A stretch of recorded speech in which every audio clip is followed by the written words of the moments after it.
Hi everyone, welcome back to homework 2, and this is going to be part D. So we will be deriving Broyden's method as iterative refinement of an approximate Jacobian.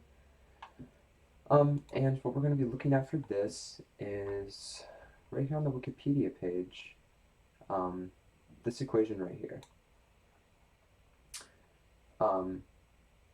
So Broyden suggests using the current estimate of the Jacobian matrix and improving upon it by taking the solution to the secant equation that is a minimal modification to the Jacobian at n minus 1. So we're basically going to be deriving this equation right here. Now I went ahead and copied this over just so we have it here. And we're actually going to start out by writing down basically what we have when we're iterating between Broyden's method. So we'll have f at n plus 1 equals f of n. Well, actually, I think the way I'll write this out is just to make it a little bit more understandable. F at x of n plus 1, which is equal to f at x n. So our new guess is equal to our old guess, and then we're going to be adding in this basically Jacobian terms. So Jacobian at n plus 1 at n of x plus 1 minus x of n, which this is basically delta x n plus 1. So this is basically what we have when we're iterating Broyden's method. Now, eventually when we're iterating, eventually we'll get to our solution. So what our solution will look like is we're going to have 0. That's going to be equal to f at xn plus the Jacobian jn at, again, delta x. So xn plus 1 minus x at n. So this is going to be our end. So these are kind of our two situations for this Jacobian when we're iterating through the different iterations of the Jacobian, improving our answer, and finally when we get to the endpoint. So what we're actually going to do is we're going to subtract these. And when we subtract these, we get some cancellation here. So I'm going to go ahead and copy this down, and I'm going to change this back to f at n plus 1. Again, f of n plus 1 is just f at x of n plus 1. That's going to be equal to, again, this cancels out, so this is 0. So this is just going to be the Jacobian, the difference in the Jacobian at this x at n plus 1 minus xn, and I'll write right here, x at n plus 1 minus xn, this equals delta x. And actually this is delta x at n plus 1. So that's what this term in the parentheses is. So we'll just factor this out.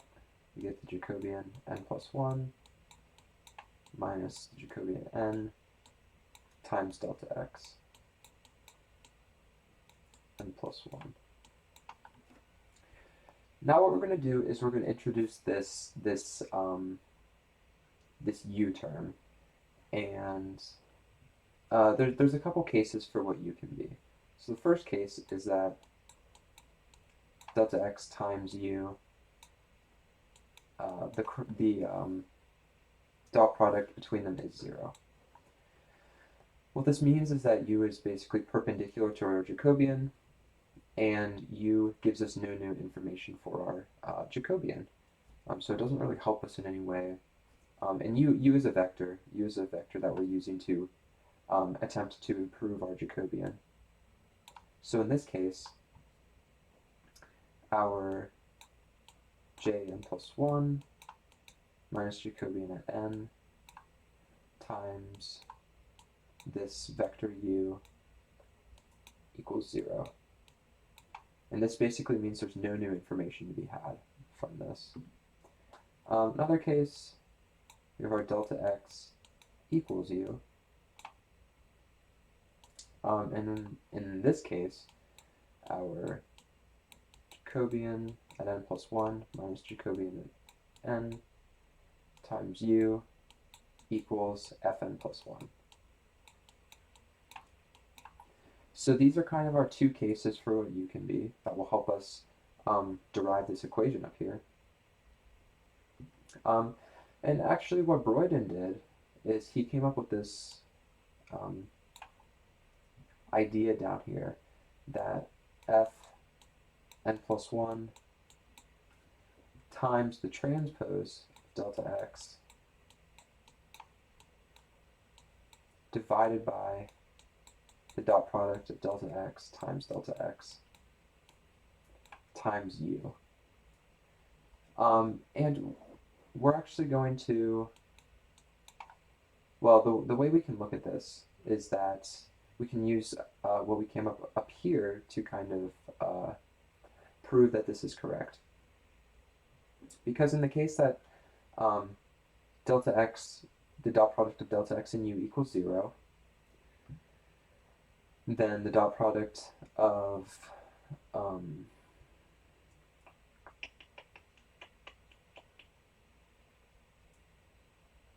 well, actually, I'll start with this one. So if delta x equals u, then this u down here is going to be equal to delta x, and so this is delta x.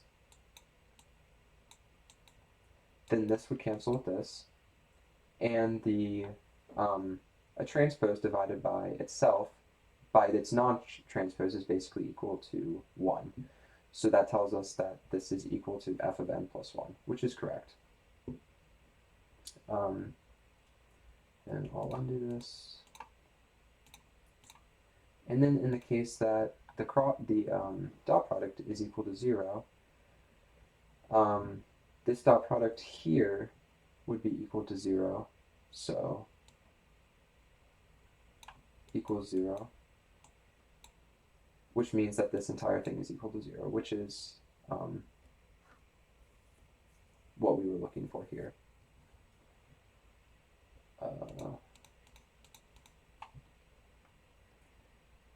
Okay, so now that we know that this is correct, the next thing we can do is we can set this equal to the difference in the Jacobians. Minus jn equals fn plus 1 divided by, and this term here, this is going to equal to the magnitude squared. And then we have the transpose here. So this is, we're basically just transforming this into this equation here. And from here we can actually take a look at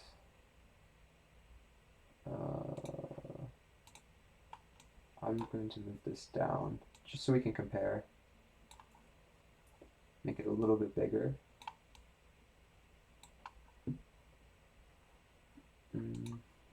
Okay.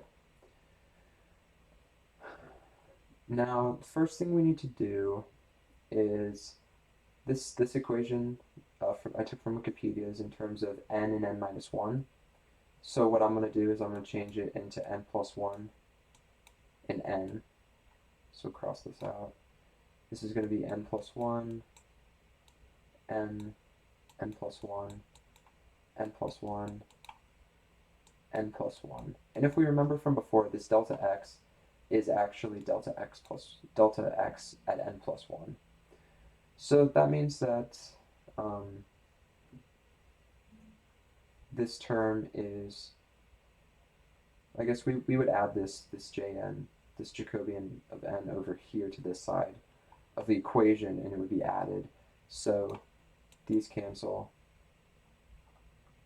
Well, I guess we're just comparing this. So this is correct. I guess maybe I shouldn't cross it out. This matches with this. This matches with this. This matches with this. And this matches with this.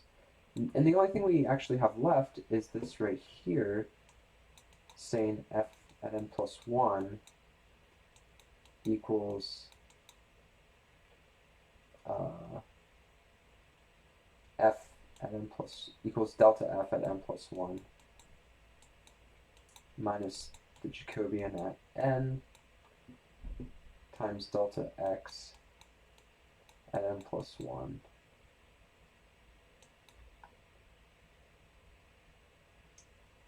So what we want to see is how do we get to this?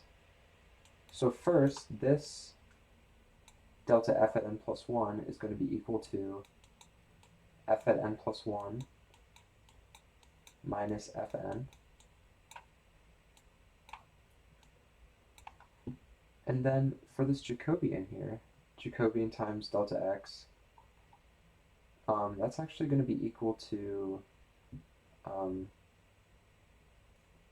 this thing we did up here. So I'm going to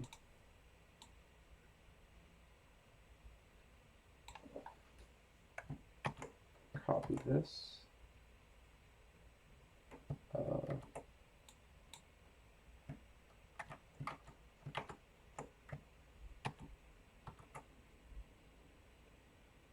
Not sure it's not copying. Oh well, we'll just grab it.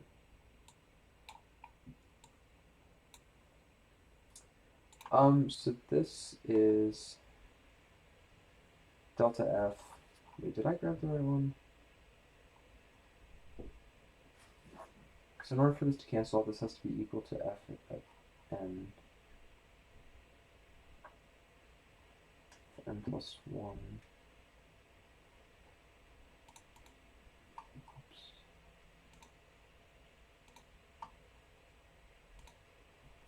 Okay, so in order for this to cancel out, this term here needs to be equal to negative fn. So jn delta x n plus 1. So I believe if we come up here,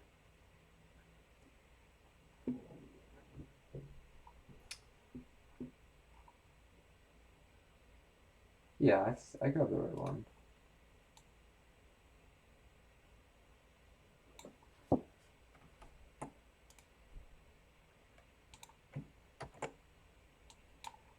Okay, I confused myself for a brief second there. Okay, so I'm going to subtract this, so we get negative fn equals jn, and then this here is delta x. So delta x n plus 1. So we've already basically said that this is true. This thing up here is true. So if now we're just going to subtract fn, these cancel, and we get f at n plus 1 equals fn plus 1. So that tells us that this equals f n plus 1. So this matches with this, and we've basically just shown how how we come to find this equation here for Broyden's method from Wikipedia. So basically using as an improvement by taking the solution to the secant equation that is a minimal modification to our old Jacobian. So thank you for watching, and I will see you in the next video.